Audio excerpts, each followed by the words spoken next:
Kansara DTV news ગુજરાતીમાં આપનું સ્વાગત છે। નજર કરીએ આજના મુખ્ય સમાચારો। અંકલેશ્વર તાલુકાના નોગામા ગામ નજીક આસ્થાના પ્રતીક સમા શ્રી નાગતીર્થ રોકડિયા હનુમાનજીનું મંદિર આવેલું છે। આ પૌરાણિક મંદિર ખાતે હજારોની સંખ્યામાં ભક્તો દર્શનાર્થે ઉમટી પડે છે। ત્યારે આજ રોજ હનુમાન જયંતિ અને રામજી મંદિરના બીજા પાટોત્સવની ભક્તિભાવપૂર્વક ઉજવણી કરવામાં આવી હતી। હનુમાન જયંતિ અને રામજી મંદિરના પાટોત્સવ નિમિત્તે મંદિર ખાતે વિશેષ પૂજા, મહાયજ્ઞ અને મહાપ્રસાદીનું આયોજન કરવામાં આવ્યું હતું। સવારથી જ ભક્તો ઉમટી પડ્યા હતા અને પૂજા અર્ચના કરી દાદાના દિવ્ય દર્શન કરી મહાપ્રસાદીનો લહાવો લીધો હતો।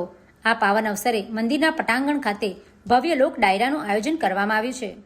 વિનાયકમ ગુરુ ભાનુ બ્રહ્મા વિષ્ણુ મહેશ્વરાન સરસ્વતી પ્रणम्यालो સર્વકાર્યાર્થસિદ્ધયે આપદામપહર્તારમ દાતારમ સર્વસંપદામ लोकाभिरामं श्रीरामं ભૂયો ભૂયો નમામ્યહમ।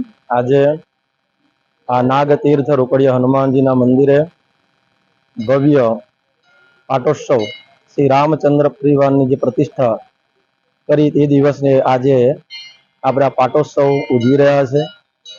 ખૂબ ભવ્ય આયોજન, જે બધું જ ભગવાન શ્રી રામચંદ્ર જેટલા ભવ્ય રીતે પ્રતિષ્ઠા કરી એવા જ ભવ્ય રીતે દર વર્ષે આ બીજો પાટોત્સવ કરી રહ્યા છે।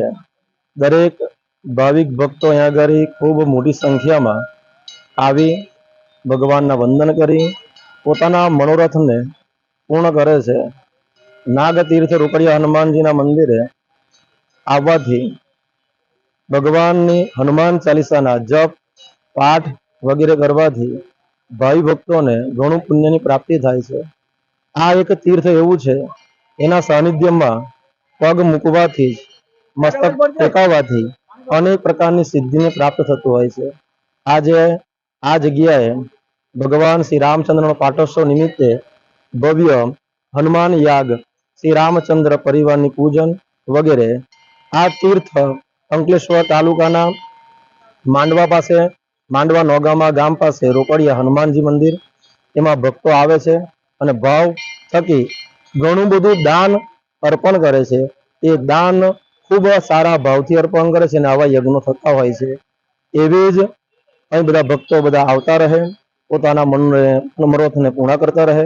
આવા બધા વિદ્વાન બ્રાહ્મણો દ્વારા દર વર્ષે આવો નવો પાટોત્સવ ઉજવે છે।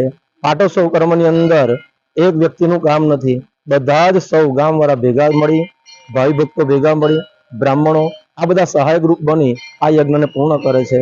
અને દર વર્ષે આવો નવો ભગવાન શ્રી રામચંદ્ર હનુમાનજી મહારાજની કૃપાથી આવા નવા યજ્ઞ થતા રહે અને સર્વ યજમાનનું કલ્યાણ થાય। આવા પાટોત્સવ નિમિત્તે આજે ભવ્ય ડાયરાનું પણ આયોજન કરેલું છે। સાંજે અપેક્ષા પંડ્યા અને રાજદાન ગઢવી એ પણ અહીં પધારી રહ્યા છે। તો દરેક ભાઈ ભક્તો અહીંયા આગળ મોટી સંખ્યામાં આવો, પધારો, ભગવાનની પૂજાનો લાવો લો અને ડાયરાની પણ મોજ માણો। જય શ્રી રામ। Pintu Modi, DTV news, Ankleshwar.